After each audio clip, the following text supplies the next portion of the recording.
جعلی ڈومیسائل اور جعلی پی آر سی کے خلاف ہماری ایک اپیل ہم نے فائل کی تھی. میرے ساتھ سپریم کورٹ کے ایم این اے اراکین ایڈوکیٹ صوفیہ اور جناب حسان صابر صاحب اور پٹیشنر صداقت اور عبدالوسیم بھائی یہاں موجود ہیں. 2016 سے ہماری یہ جدوجہد جاری ہے. افسوس کے ساتھ ہائی کورٹ نے 2023 میں ہماری یہ پٹیشن کو ڈسمس کر دیا. چیف جسٹس کے ساتھ ڈویژنل بینچ تھا اور ہمیں توقع بھی تھی کہ چیف جسٹس صاحب نے جس طریقے سے 2 سال بڑی بے اعتنائی کے ساتھ ہمارا کیس سنا اور بڑی غیر اہمیت دیتے ہوئے اس کیس کو جس طرح سے بے رحمی کے ساتھ اس کیس کے جو کوشچن آف لا تھا، جو قانون کی خلاف ورزی تھی، جو ڈومیسائل کی تیاری میں کرپشن تھا، مجرمانہ قسم کی جو اس کے اندر ایک ڈپٹی کمشنرز کی طرف سے کارروائی تھی جس میں 3-3 ہزار اور 5-5 ہزار میں ڈومیسائل بن رہے تھے. پورے پاکستان سے لوگ آ کر یہاں پر پیسے کی بنیاد پر ڈومیسائل پی آر سی بنا رہے تھے اور سرکاری نوکریاں حاصل کر رہے تھے. سندھ پبلک سروس کمیشن میں نوکری حاصل کر رہے تھے، 1 تا 15 گریڈ میں حاصل کر رہے تھے. اور اس سے بڑا ظلم سینٹرل سپیریئر سروس کے اندر بھی جو سی ایس ایس کہلاتا ہے وہاں پر بھی کراچی یعنی اربن کوٹے کے اوپر سی ایس ایس کے افسران بھرتی ہو کے آ رہے تھے.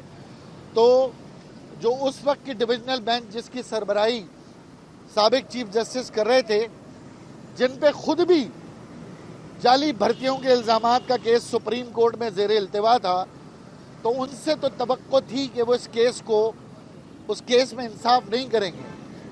اور بالآخر انہوں نے وہی کیا کہ انہوں نے کہا کہ ایک کمیٹی بنا دی گئی ہے.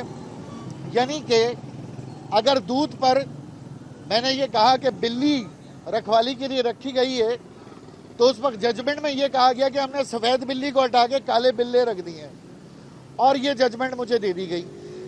اور اس کے باوجود آج تک کراچی میں تمام ڈپٹی کمشنر کراچی تک کشمور جعلی ڈومیسائل بن رہے ہیں، باوجود اس کے کہ سندھ گورنمنٹ کے افسران نے گھوٹکی، کشمور، کندکوٹ اور 4 ضلع لاڑکانہ ان کے ڈپٹی کمشنر کے خلاف رپورٹ دی ہے کہ کشمور کی، کندکوٹ کی، گھوٹکی کی.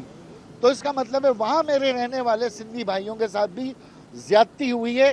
نہ ان افسران کے خلاف کوئی کارروائی ہوئی، آج بھی وہ افسران مختلف جگہوں پہ براجمان ہیں. اور اس وقت کی ڈویژنل بینچ نے مجرمانہ غفلت کا مظاہرہ کرتے ہوئے میری اس پٹیشن کو بے رحمی کے ساتھ مسترد کیا، جس کے خلاف آج ہم سپریم کورٹ آئے. اور 3 سال بعد ہماری سپریم کورٹ میں اپیل لگی، کراچی رجسٹری میں اپیل لگی. ہم بہت شکر گزار ہیں سپریم کورٹ کے اعلیٰ عدالت کے کہ انہوں نے ہماری سنوائی سنی، تسلی سے ہمارا موقف سنا، اور انہوں نے اس ججمنٹ میں ہونے والی زیادتی کا نوٹس لیتے ہوئے تمام فریقین کو نوٹس کر دیا. انشاءاللہ تعالی جب اگلی بار ہماری یہ تاریخ سنوائی ہوگی تو ہم مزید ثبوت اور شواہد کے ساتھ تقریباً ہمارے پاس 20,000 سے زیادہ جعلی ڈومیسائل و پی آر سی کا ریکارڈ موجود ہے جو کراچی سے کشمور تک کا ہے. کراچی میں فاٹا سے بھی لوگوں نے آ کے ڈومیسائل بنائے ہیں، کراچی میں پشاور سے بھی آ کے لوگوں نے ڈومیسائل بنائے ہیں، کراچی میں افغانستان سے بھی آ کے لوگوں نے ڈومیسائل اور پی آر سی اور شناختی کارڈ بنائے.